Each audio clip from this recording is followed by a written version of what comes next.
Mesdames et messieurs, bonjour, soyez les bienvenus pour cette nouvelle édition de notre journal de 15 heures, au sommaire de l'actualité. À la une dans l'actualité nationale, le ministre des Transports inspecte les travaux du tronçon d'Aguelou à Kalafi. Et en Australie, dans l'actualité internationale, l'Australie enregistre la plus forte augmentation quotidienne. C'était les titres. Merci si vous nous rejoignez. À la une dans l'actualité, l'ambassadeur de l'État du Koweït en République des Djibouti a rendu aujourd'hui une visite d'adieu au président de l'Assemblée nationale, M. Mohamed Ali Ahmed. L'entrevue s'est déroulée au salon d'honneur de l'hémicycle national et en présence de Ali Adnan Abdou, conseiller aux affaires arabes du président. Il est intervenu au terme de la mission du diplomate koweïtien sous les cieux djiboutiens en poste à Djibouti. Depuis près de 4 ans, l'ambassadeur Youssouf Al-Hussein Al-Qabandi vient d'être appelé à d'autres fonctions dans son pays. La rencontre a été l'occasion pour les deux hommes d'aborder l'état des relations d'amitié et de coopération. Rappelons-le, en poste à Djibouti depuis plus de 4 ans. Au cours de l'entretien, le président de l'Assemblée nationale a loué les relations exceptionnelles existant entre les deux nations frères. Mohamed Ali Ahmed n'a pas manqué d'abord de l'état de relations d'amitié. Au cours de l'entretien, le président de l'Assemblée nationale a loué les relations exceptionnelles existant entre les deux frères nations. M. Mohamed Ali Ahmed n'a pas manqué de remercier le diplomate pour ses efforts voués au renforcement des liens d'amitié et de coopération. Le PAN a également l'utilité, a-t-il rappelé, publique des projets initiés avec l'appui de l'ambassadeur.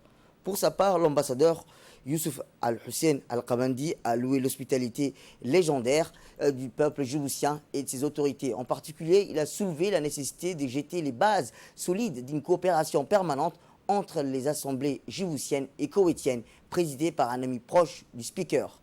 À l'issue de leur discussion, le président Mohamed Ali Ahmed a remercié son hôte, à la rassurer de collaborer davantage avec son remplaçant. Enfin, le chef de l'hémicycle djiboutien a tenu à affirmer à l'ambassadeur sortant de sa disponibilité à tout moment. Autre actualité nationale, le secrétaire exécutif de l'autorité intergouvernementale pour le développement, autrement dit l'IGAD, Dr Workene Gebeyou, s'est rendu au chef-lieu de la région d'Ali Sébié. Le secrétaire exécutif a remis aux responsables de la région d'Ali Sébié des machines à coudre, des multiples d'autres accessoires permettant de confectionner des masques anti-Covid-19 au profit des réfugiés des camps d'Ali Adé de Holhol. Rappelons-le, cette dénonciation remise au secrétaire exécutif de l'UNARS, M. Hussein Hassan, en présence du ministre de l'Intérieur, M. Boumin Ahmacher, du représentant de l'Union européenne, Patrick Geysen, du préfet de la région, Moussa Adel Migani, et de la directrice de la division santé et développement social auprès de l'IGAD, Mme Fathia Aboubakar Alouane. Sachant que pour cette remise des machines à coudre, des rouleaux de tissu en coton et d'autres accessoires à fabriquer des masques de l'IGAD avaient bénéficié d'un appui financier de l'Union européenne au cours de cette courte cérémonie. Le directeur exécutif de l'UNARS, qui gère le camp des réfugiés, a remercié l'autre responsable de l'IGAD pour cette offre. Il a promis de remettre aux différents groupes ethniques et des réfugiés du camp d'Ali Adé et de Holhol. De son côté, le secrétaire exécutif de l'autorité intergouvernementale pour le développement, l'IGAD, Dr Workene Gebeyou, a déclaré que son organisation répond à un fort souhait de déplacer des conflits intérieurs lors de sa visite au camp des réfugiés de Holhol le 14 mai dernier. Notons que ce dernier s'est rendu sur place dans ce camp à cette date dans le cadre de la stratégie régionale de riposte de l'IGAD contre le Covid-19. Son organisation, avait-il rappelé, avait offert des kits d'équipement et de protection individuelle à la population des réfugiés. Dans sa déclaration, il a exhorté que ces outils soient préservés et utilisés à bon escient. Pour sa part, le ministre de l'Intérieur, M. Boumin Ahmacher, a reconnu l'utilité de ces machines qui faciliteront aux bénéficiaires à la fabrication de leurs propres masques et notamment à l'application des gestes barrières anti-Covid-19.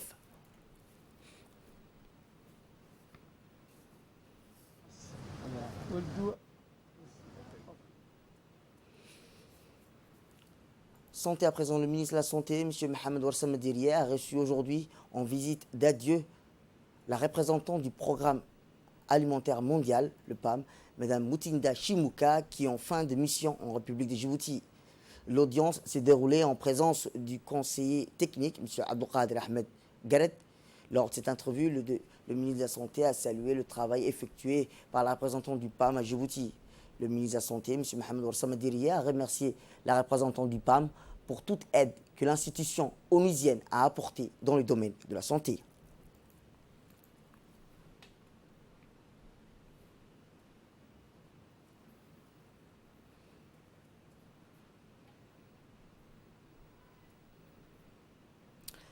Tout à fait autre chose, le ministère de la Femme et de la Famille, en collaboration avec l'UNFD, a organisé ce matin au Palais du Peuple un atelier de présentation du rapport de la décennie de la femme africaine et l'annuaire stratégique genre.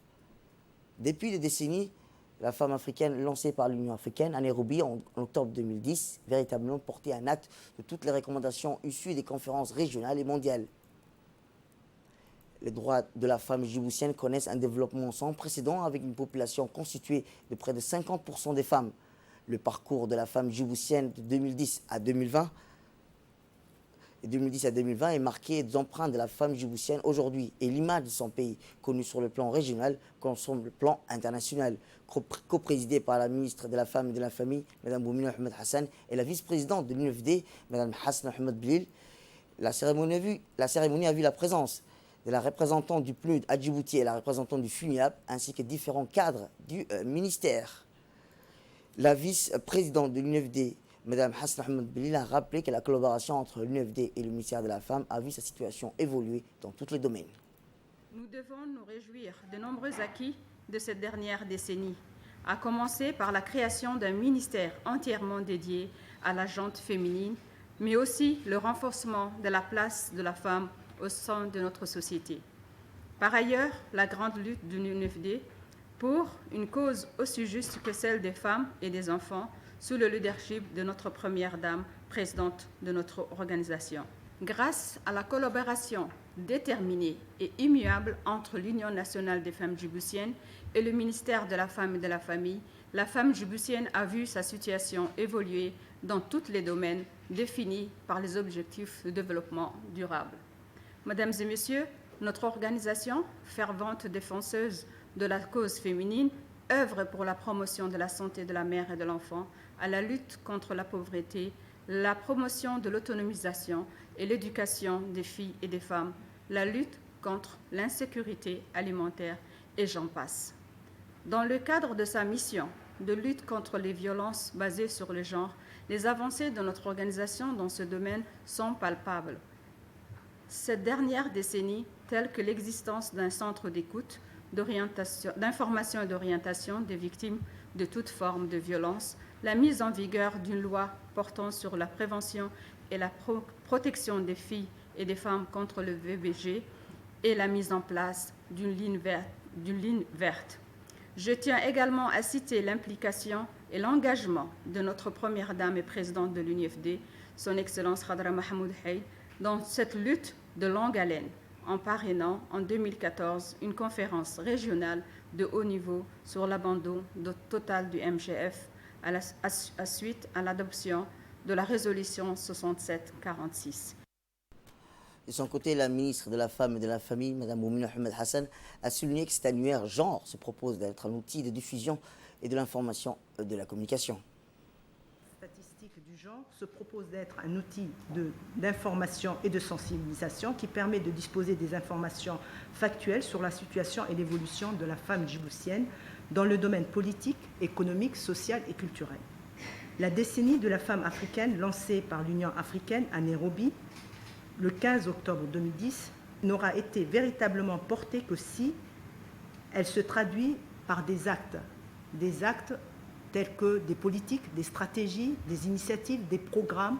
Prendre des décisions au niveau international et au niveau régional sont des choses, avoir des engagements c'en est des autres, c'est une autre étape, mais agir sur le terrain et servir une population de 1 pour honorer ses engagements, mais de 2 pour servir mieux ces populations, c'en est une autre. Chose que la République de Djibouti s'est attelée de faire et surtout pour ne pas être en marge des autres pays du monde. Mesdames et messieurs, depuis 2 décennies, les droits de la femme djiboutienne connaissent un développement sans précédent avec une population, comme vous le savez, qui est près de 50,1%. La femme djiboutienne représente 50,1% de la population générale. Le gouvernement de la République de Djibouti est conscient qu'aucune politique de développement humain durable ne peut produire les résultats escomptés sans une véritable promotion des droits de l'homme de manière générale, homme avec un grand H, mais en particulier des droits des femmes, et sans l'implication au processus de développement et de la prise de décision de la femme dans toute la sphère, qu'elle soit culturelle, traditionnelle, religieuse, politique, ces engagements-là et ces politiques-là n'auront pas pu atteindre les objectifs fixés ou le résultat escompté. Mesdames et messieurs, le gouvernement de la République de Djibouti s'évertue à créer les conditions optimales d'une implication équilibrée de la femme et de l'homme dans le processus de développement et à tous les niveaux. Mesdames et messieurs, courant la période 2010-2020, Djibouti s'est doté d'appréciables outils, instruments juridiques pour promouvoir la mise en œuvre de la politique du genre menée par le gouvernement de la République de Djibouti, portée par la société djiboutienne et la population djiboutienne pour l'égalité et l'équité entre les femmes et les hommes. Le ministre de l'Équipement et des Transports, M. Moussa Mohamed Ahmad, s'est rendu samedi dernier à Kalafi, à la frontière avec l'Éthiopie. Le ministre était accompagné du préfet de la région, le président du conseil régional, des parlementaires de la région et le directeur des DPCR et ses proches collaborateurs, ainsi que le haut responsable de son département. Avant de se rendre à Kalafi, le ministre et sa délégation ont fait halte au siège de l'entreprise Cosmes, ainsi que le Dai Nippon Construction, où il a reçu des explications des responsables des sociétés de construction. Une équipe de l'agence djiboutienne des routes, maître d'ouvrage, délégué, pilote ces projets de la conception à la construction en collaboration avec le consultant japonais Yashio Engineering. L'objectif du déplacement du ministre était de voir de visu l'état d'avancement du projet de construction de la route nationale 1 sur le tronçon d'Agiru et Kalafi. Cette tronçon de 20 km est entièrement financé par le gouvernement japonais, comporte plusieurs dallos qui ont été construits pour faire face aux eaux pluviales afin de ne pas interrompre ou suspendre la circulation des camions éthiopiens qui transitent sur ce corridor. La délégation conduite par le ministre de l'Équipement et des Transports, Moussa Mohamed Ahmed, a pu apprécier les retombées socio-économiques de ce projet qui a tenu compte de l'employabilité locale de la construction d'un nouveau forage qui sera cédé à la population dès la fin du projet. Le ministre se réjouit des travaux de qualité effectués par les entreprises dans la réalisation de ce projet de grande envergure. Rappelons que la route nationale numéro 1 est l'axe routier la plus importante reliant la capitale à Kalafi à la frontière avec l'Éthiopie. Ces corridors où transitent plus de 90% des marchandises à destination de l'Éthiopie voisine. Selon les responsables, l'achèvement du projet est prévu pour la fin de cette année 2020.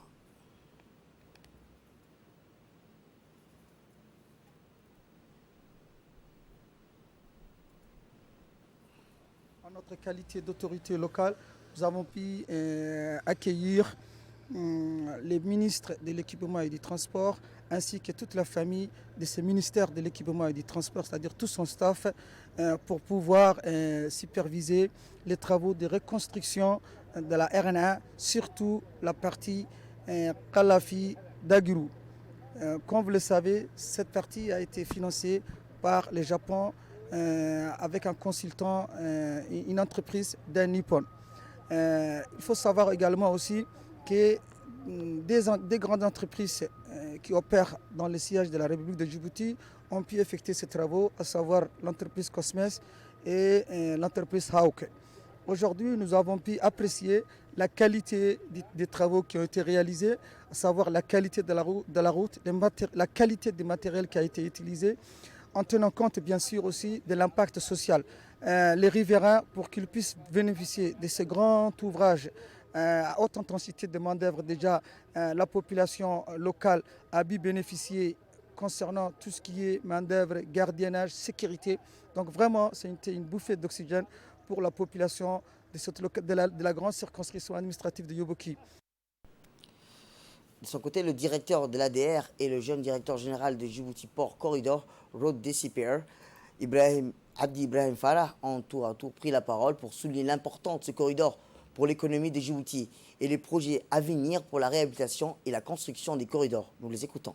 Le ministre a voulu aujourd'hui venir constater de visu l'avancement des travaux réalisés par l'entreprise japonaise et financés par le gouvernement japonais. Ce projet est un projet de 20 km. Aujourd'hui, nous sommes à 7 km de bitume qui a été réalisé.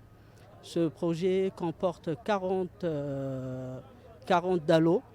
Il y a un dallot de 7 mètres. La route, elle est hors eau. Il faut préciser, c'est un point très important. Ce qui veut dire que même en période de pluie, la route elle ne sera pas inondée, le trafic ne sera pas à l'arrêt. Nous sommes aujourd'hui très contents en présence de mes collaborateurs qui travaillent depuis le commencement des travaux et bientôt nous allons participer à l'achèvement de ces travaux.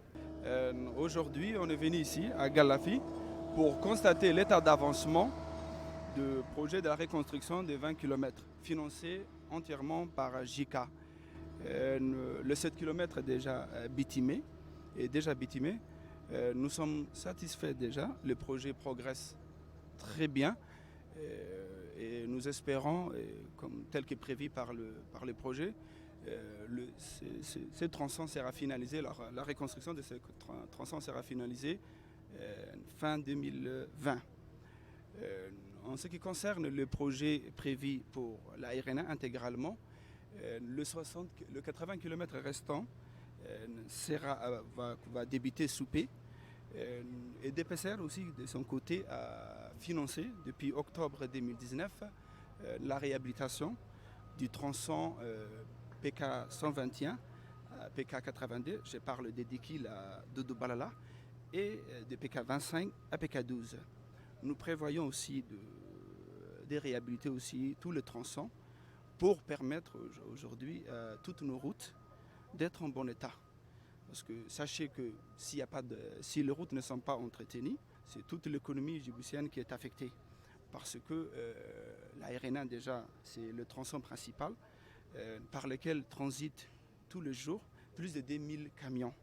Et nous sommes d'une manière ou d'une autre obligés de conserver ces patrimoines qui contribuent largement à renforcer le partenariat ou l'intégration économique exemplaire entre Djibouti et l'Éthiopie.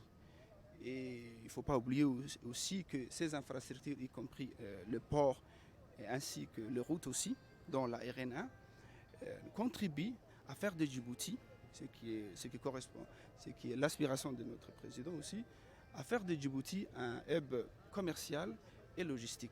Merci. Écoutons l'ambassadeur du Japon à Djibouti. Oui, c'était une occasion pour moi de rendre visite au site des travaux sur la RN1 avec la présence de son Excellence Monsieur Moussa Ahmed, ministre du Transport et des Équipements. Il s'agit du projet de construction du tronçon de à peu près 20 km de RN1 entre Galafi et Yobogi. Et les travaux sont en très bon état de progrès.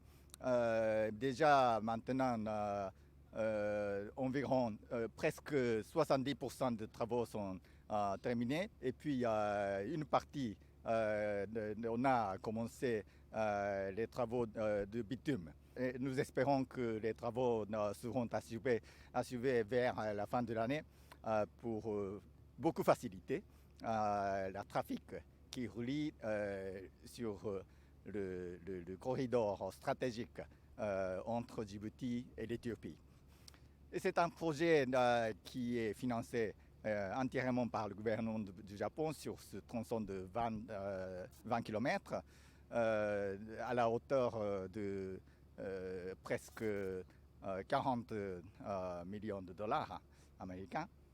Et donc, c'est un projet symbolique qui est basé sur la relation d'amitié et de fraternité entre le Japon et la République de Djibouti. Eh bien, le ministre de l'Équipement et des Transports, M. Moussa Mohamed Ahmed, a dans une interview rappelé l'objectif de son déplacement, qui est de voir de visu l'état d'avancement des travaux de construction, de la route numéro 1 entre Daguerrou et Khalafi. Le ministre s'est réjoui de la dalle au béton réalisée par les entreprises de construction ainsi que le bon déroulement des travaux qui prendront fin d'ici la fin de cette année.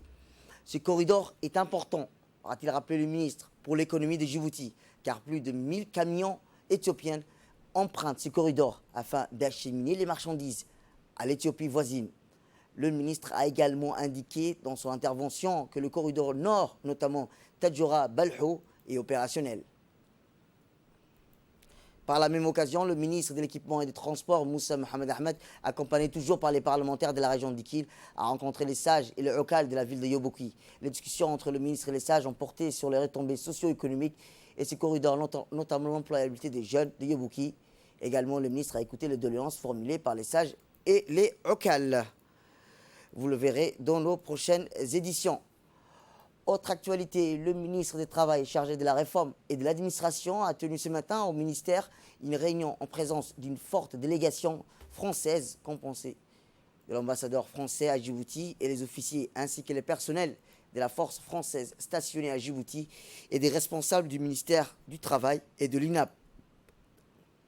Cette réunion fut l'occasion pour discuter sur les relations bilatérales qui unissent les deux pays frères, qui leur lien a également des relations historiques. Suite à cette réunion, le ministre du Travail, accompagné de sa délégation, s'est dirigé au Palais du Peuple où s'est tenue une cérémonie de signature des conventions entre le ministère du Travail et l'ambassadeur de France, dont 2 axes sont ciblés dans les conventions. Le premier prévoit le soutien de l'institution nationale de l'administration publique, l'INAP, pour appuyer la mise en œuvre de son catalogue de formation, et la seconde vise à appuyer le partenariat entre l'INAP et les institutions françaises, en particulier l'École nationale d'administration, pour soutenir, entre autres, les autres de la mise en place d'une formation de haut niveau en administration publique. D'abord, Monsieur le Ministre, je viens de vous le dire à l'occasion de l'entretien très fructueux que nous avons eu tous les deux, je tiens à rendre hommage à l'ensemble du travail qui a été conduit sous votre autorité au sein de votre ministère. Vous avez été aux avant-postes, au rendez-vous de la lutte contre le Covid-19 dans ses dimensions économiques et sociales. Pas un des pays du monde n'a été épargné par cette pandémie qui existe encore. Et si les structures économiques et sociales ont tenu, c'est par votre action, c'est par votre réactivité. Et pour cela, soyez-en remerciés. Nous avons donc signé aujourd'hui 2 accords importants. Le tout premier porte sur les relations de travail entre les forces françaises stationnées à Djibouti et leurs recrutés locaux, qui sont des membres à part entière des forces françaises stationnées à Djibouti, qui sont nombreux, près de 300. Et il était important qu'à travers le dialogue social, et ça je souhaite le dire et le saluer, à travers le travail qui a été conduit par les forces françaises stationnées à Djibouti, par les représentants syndicaux, par l'Inspection générale du travail, nous parvenions à un texte qui, si vous me passez l'expression, Monsieur le Ministre, est exemplaire. Eh bien, le ministre du Travail chargé de la réforme et de l'administration, M. Ismaël Ibrahim Roble, a dans son discours salué les liens de coopération et les histoires communes qui unissent la France et la République de Djibouti. Écoutons le ministre en détail.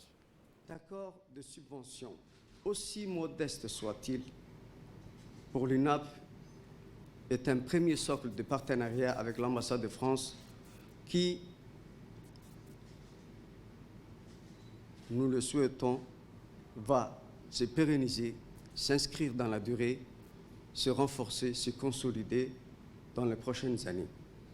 Parce que nous nourrissons de grands espoirs dans la transformation de notre unique institution de formation pour les agents de l'administration.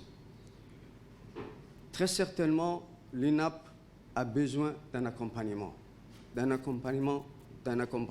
durable, de qualité, avec ceux-là même sur lesquels nous pouvons compter tous les jours, tous les instants, pour porter les ambitions exprimées dans la réforme dans laquelle nous sommes engagés, en vue d'avoir à Djibouti une administration performante, efficace et surtout au service des citoyens de Djibouti.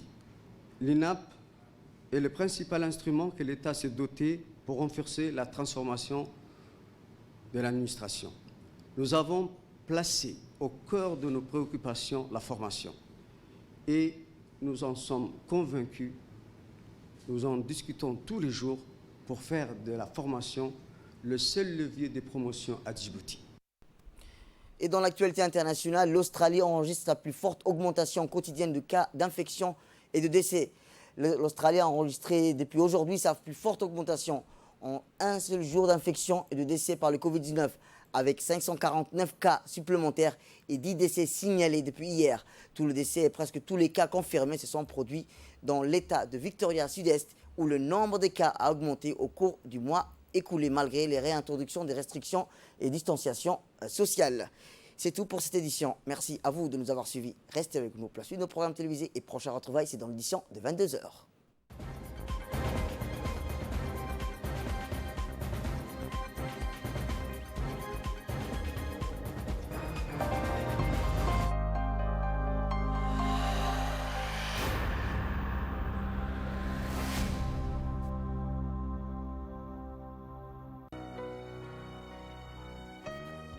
En période de Khamsin, la moindre imprudence peut se transformer en catastrophe.